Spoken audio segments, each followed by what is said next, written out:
Mereka mampu menjana pendapatan dengan mudah melalui idea mereka yang kreatif serta bersedia bekerja kuat bagi memperolehinya.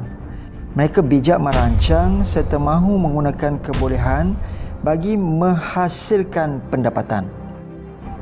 Kuning ni bagaimanapun mereka ini boros. Tak pandai mengaturkan perbelanjaan. Banyak masuk, banyak jugalah yang keluar. Kalau tak ada installment punya komitmen itu, langsung dia tak menyimpan. Langsung dia tak ada sesuatu agihan daripada pendapatan dia.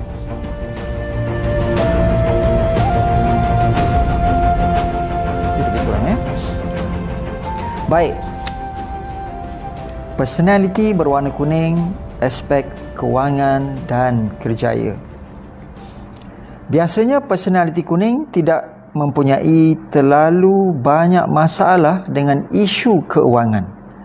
Mereka mampu menjana pendapatan dengan mudah melalui idea mereka yang kreatif serta bersedia bekerja kuat bagi memperolehinya. Mereka bijak merancang serta mahu menggunakan kebolehan bagi menghasilkan pendapatan. Namun mereka mempunyai kelemahan dalam menguruskan pendapatan mereka. Wang boleh mengalir masuk dan keluar kerana mereka bijak menjana tetapi agak boros berbelanja. Ini juga menyebabkan mereka sukar untuk mempunyai perancangan kewangan bagi jangka masa panjang. Kuning tak ada masalah insya-Allah untuk menghasilkan wang sebab dia selalu ada idea atau dia kreatif dalam menggunakan kesempatan. Jadi orang kuning biasanya kalau dia bekerja, dia akan secara kreatif mengolah gerak kerja dia. Jadi dia selalu produktif. Orang kuning kalau dia meniaga, dia juga produktif dan dia juga tak putus asa atau tidak putus idea. Kalau dia contoh, kalau musim orang lain susah, dia ambil kesempatan daripada apa yang berlaku itu untuk berniaga sesuatu. Contohnya mungkin dia jual makanan pada masa orang lain sebelumnya dia tak jual makanan, tapi dia jual makanan pada mungkin musim banjir contoh kan, dia ambil kesempatan untuk buat bekalkan masakan makanan, contohnya macam tu. Mungkin dia berniaga yang lebih daripada satu bidang. Jadi biasanya personality kuning ni dia kreatif untuk berusaha. Kalau dia gagal satu perniagaan, dia cuba perniagaan lain. Dia gagal satu perniagaan, dia akan ada sahaja idea untuk membuat perniagaan yang lain walaupun dia bukan menguasai bidang tersebut. Kemudian personality kuning juga dengan cara itu menghasilkan banyak wang. So mereka cepat menghasilkan sesuatu atau dapat bangkit daripada sesuatu kejatuhan. Jadi orang kuning tak putus idea, malah mereka dapat memberikan tenaga yang banyak yang mereka ada itu untuk buat sesuatu yang baru yang mereka melalui idea yang mereka cetuskan itu. Jadi kuning dapat bangkit segera ataupun dapat menjanakan semula. Namun sedemikian, kuning ni bagaimanapun mereka ini boros. Tak pandai mengaturkan perbelanjaan. Banyak masuk, banyak jugalah yang keluar.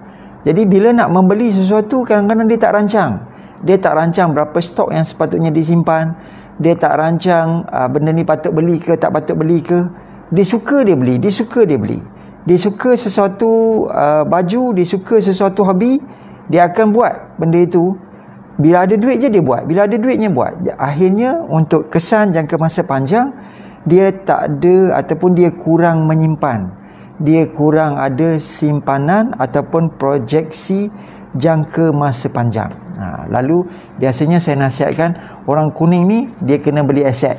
Jadi dia kena ada komitmen. Kalau dia suka, tak apalah dia berhutang, tapi dengan itu at least dia komit untuk bayar hutang. Kalau tak ada macam, bukanlah suruh menggalakkan hutang, tapi kalau tak ada installment punya komitmen itu, langsung dia tak menyimpan. Langsung dia tak ada sesuatu agihan daripada pendapatan dia. Personality kuning sesuai melakukan sesuatu tugas atau projek yang baru kerana mereka memiliki daya kreativiti, keaktifan, keceriaan secara semula jadi. Walau bagaimanapun, mereka memiliki sifat cepat bosan dengan sesuatu tugasan seperti kata peribahasa Melayu, hangat-hangat tai ayam. Mereka sering kelihatan bersemangat dalam melakukan sesuatu tugasan pada peringkat awalnya, tetapi cenderung untuk tidak menyempurnakan tugasan itu. Mereka gembira dan teruja ketika di awal sesuatu kerja atau projek, namun sikap mereka yang sering tidak serius ketika bekerja menyebabkan mereka suka menghabiskan tugasan yang diberi. Mereka suka menangguhkannya apabila mereka mula berasa bosan dan tidak teruja lagi, dan mereka mula meneruskan semula apabila perasaan mereka kembali bersemangat dan ceria. Personaliti kuning perlu belajar mengekalkan momentum di dalam sesuatu tugasan atau kerja. Ini menjadikan mereka lebih committed dan bertanggungjawab. Kuning ni, inilah penyakitnya pula. Dia hangat-hangat tai ayam. Mula-mula dia nak buat, dia beria-ria nak. Tak kira orang cakap, fikir dulu. Orang kata rancang dulu, plan betul-betul. Dia nak buat. Pasal tu juga. Kalau dia berjaga seharian pun, semalaman dia tak tidur pun, dia akan committed untuk buat. Tapi bila dia dah bosan, dia berhenti. Dia berhenti macam tu je. Dan kadang-kadang apa yang dia dah laburkan itu, contoh kalau dia buat nak excited tengah nak buat projek, nak buat kek, sebab tengok dekat YouTube kek sedap-sedap, dia dah beli barang, dan beli pula tak tahu nak beli sikit-sikit, macam nak meniaga. So bila dia dah buat, lepas tu bila dia dah bosan, katalah first try tak berapa nak menjadi, second try jadi tapi tak berapa sedap, kan? Lepas tu dia dah mula malas kan? Mood dia dah lari, dia dah excited benda lain pula, dia nak buat lempeng, kan? Contoh kan. Jadi dia tinggalkan, habis perkakas-perkakas tadi, segala blender lah, apa benda yang baru dia beli tu, simpan balik dalam kotak, duduk dalam almari. Sama lah juga kalau kata macam mula-mula nak diet kan, beria-ria beli treadmill tu, pergi beli mesin-mesin ataupun alat-alat exercise, beli tali skipping, mula-mula hari-hari bangun pagi kan, jogging, skipping, dia buatlah 2-3 kali, lepas tu dia divert, bila mind dia ada distraction, dia tinggal. Jadi orang kuning kena belajar untuk committed untuk dapatkan hasil. Walaupun mereka ini kreatif, mereka ini bersungguh-sungguh, tapi kadang-kadang dia tidak lasting, dia susah untuk sustain. Jadi kuning harus belajar untuk kekalkan stamina. Jadi kena belajar untuk lari macam marathon, bukan lari 100 meter, nak cepat sampai, nak cepat habis, nak cepat dapat result. Jadi kuning kena tahu bahawa dalam melakukan sesuatu, pepatah Melayu ada cakap, jangan buat hangat-hangat tahi ayam. So nanti kita akan bersemangat mula-mula, lepas tu dekat hujung benda itu tergantung. Kalau anda seorang yang anda lihat banyak projek dalam kehidupan dia, ini tertangguh, ini tertangguh, ini tertangguh. Dulu projek nak menulis tertangguh, projek nak buat PhD tertangguh, projek nak buat kita punya kek lapis tadi tertangguh, projek nak menjahit tertangguh, beli mesin, excited waktu tengok dekat Go Shop, lepas tu mesin dah sampai tak buka-buka daripada kotaknya, sebab moodnya, pasal mesin dah sampai, moodnya dah berubah.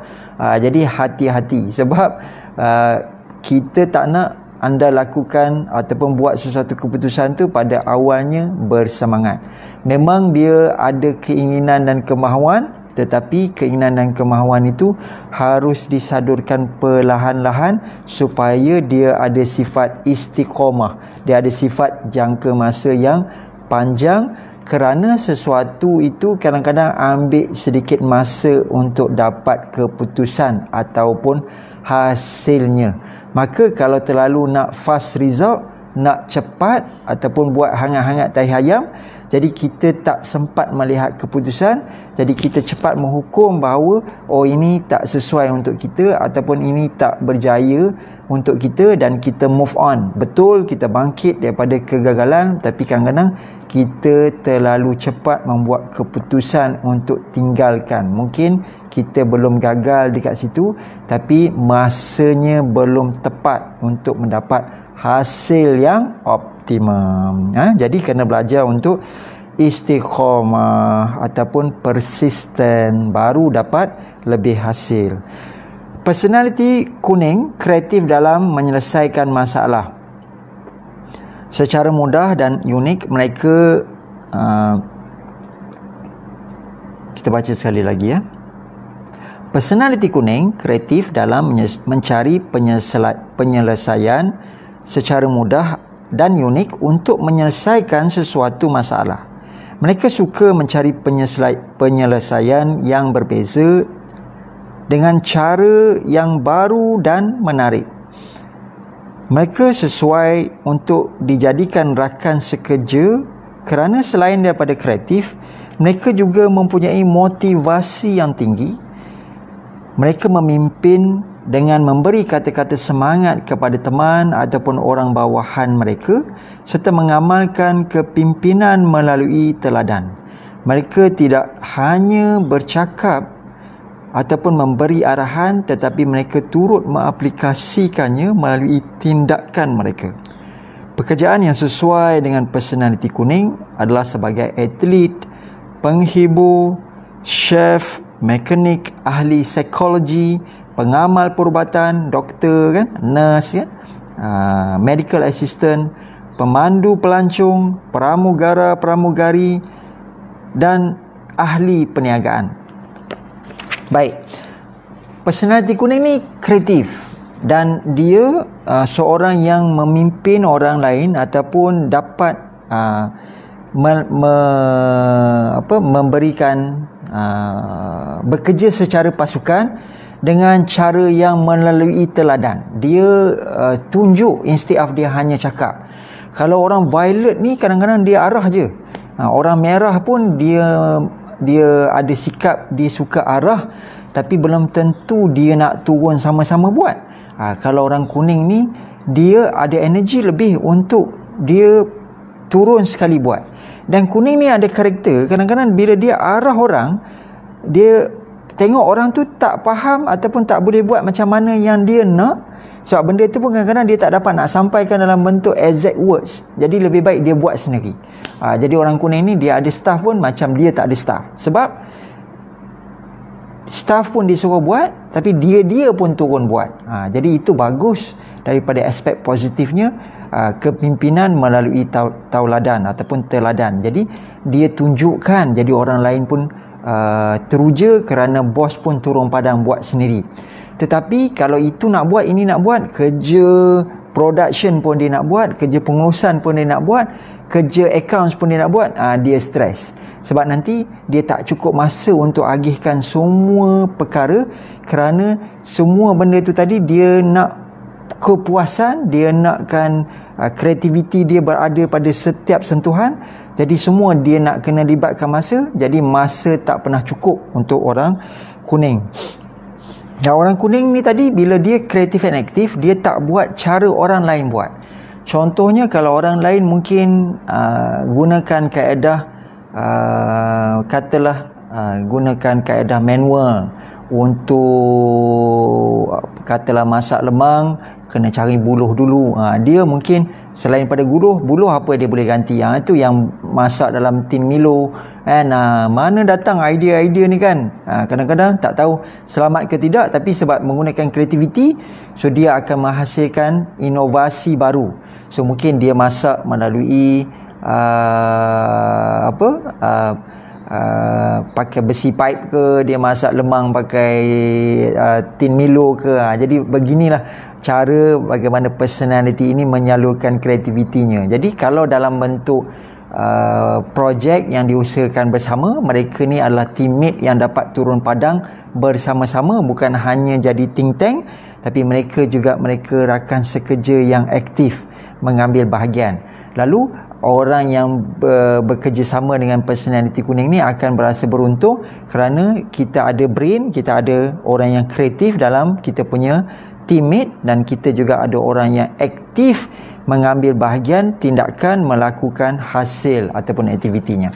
Jadi personality ini banyak ya, anda akan lihat ramai berada di sekeliling kita dalam banyak jenis kerjaya yang ada banyak demand.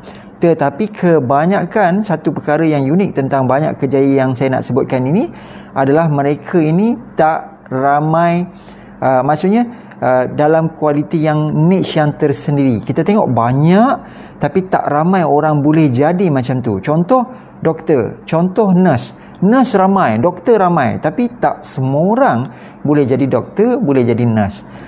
Sebab pekerjaan tu memerlukan daya keaktifan minda, dia perlu pandai dan dia perlu hands on, dia perlu cekap melakukannya. Sama juga macam kita cakap dari segi artis, orang yang melukis, artis yang mungkin buat muzik, artis yang mungkin menyanyi, artis yang mungkin dalam bidang ukiran. So kita tengok banyak sebab hasil-hasil kreatif ini banyak, tetapi walaupun banyak dia tetap rare, tak semua orang dapat melakukannya. Sebab itu kuning ni juga adalah warna-warna yang kita kata cepat orang beri perhatian kerana dia rare, kerana dia kreatif. Contohnya kalau kita tengok warna harimau, dia rare. Sebab tu Maybank guna warna kuning sebab dia warna yang rare. Kalau dikombainkan dengan hitam. Warna diraja, warna kuning, warna yang rare. Sebab tu orang bagi penghormatan yang tinggi. Walaupun banyak raja, yang tu pun raja, yang ni pun raja, keturunan dia pun nama raja-raja kan. Jadi tapi mereka ini masih lagi dalam niche yang kecil. Sama juga kalau kita tengok warna tadi, kalau pada haiwan warna tebuan, walaupun dia kecil tapi orang beri perhatian kehadirannya. Kalau lalat datang mungkin orang tak berapa beri perhatian, tapi kalau tiba-tiba daripada banyak langau lalat tadi tiba-tiba ada warna kuning hitam, orang akan beri perhatian, sebab dia boleh sengat kan. Jadi dia rare. Jadi dalam kehidupan kita ni, warna kuning ni kalau dari segi kerjaya ataupun dari segi pilihan bidang, mereka ni adalah orang yang bekerja sendiri, yang tak terlalu terikat dengan orang lain. Kalau mereka bekerja dengan orang lain, jawatan itu adalah jawatan yang tinggi ataupun jawatan yang terhad ataupun special, profesional. Itu maksud saya. Bidang-bidang yang profesional, bidang-bidang pengkhususan. Sebab itu contoh, banyak orang melancong tapi tak ramai orang buat bisnes pelancongan. Ramai orang travel tapi tak semua orang boleh jadi pramugara dan pramugari. Sebab dia perlu cantik, dia perlu kacak, dia perlu ceria, dia perlu cergas kan. Jadi watak-watak ini juga kalau mereka yang tahu dalam bidang psikologi, kita gunakan dia sebagai dasar untuk memilih waktu kita buat saringan, siapakah yang sesuai untuk kita ambil menjadi pramugara, pramugari. Selain daripada kepetahan mereka, kita lihat keceriaan yang ada ciri-ciri karakter personality berwarna kuning. Okey, termasuklah personality kuning ni boleh jadi ahli psikologi sebab mereka suka buat dan suka kaji. Jadi mereka juga boleh memahami manusia daripada berbagai perspektif. So ahli psikologi dia bijak, dalam masa yang sama dia hands on, dia buat. Dan banyak kat rumah sekarang pun keyboard warrior pun boleh jadi ahli psikologi, mengkaji sikap orang. Tetapi tak ramai yang betul-betul qualified, tak ramai yang betul-betul duduk dalam niche itu yang dinamakan professional psychologist. Jadi itu juga career yang rare untuk orang berpersonality kuning. Dan of course lah dunia perniagaan. Orang kuning tadi kan, dia tak suka, dia macam warna orange dan merah juga, dia tak suka diberitahu, dia suka bebas. Jadi sama juga tadi, dia takut dengan komitmen. Jadi kalau dia bekerja kena pakai uniform, kena ada 9 to 5. Jadi orang kuning lebih suka bebas dan bekerja sendiri. Tapi mereka tak bermaksud mereka bekerja sendiri tu mereka bekerja bisnes tu seorang-seorang, tak. Mereka boleh bekerja dalam pasukan yang besar, tapi mereka menjadi pemimpin ataupun mereka lah business owner. Okey, itu saja untuk aspek kerjaya dan perniagaan ataupun kewangan untuk personality berwarna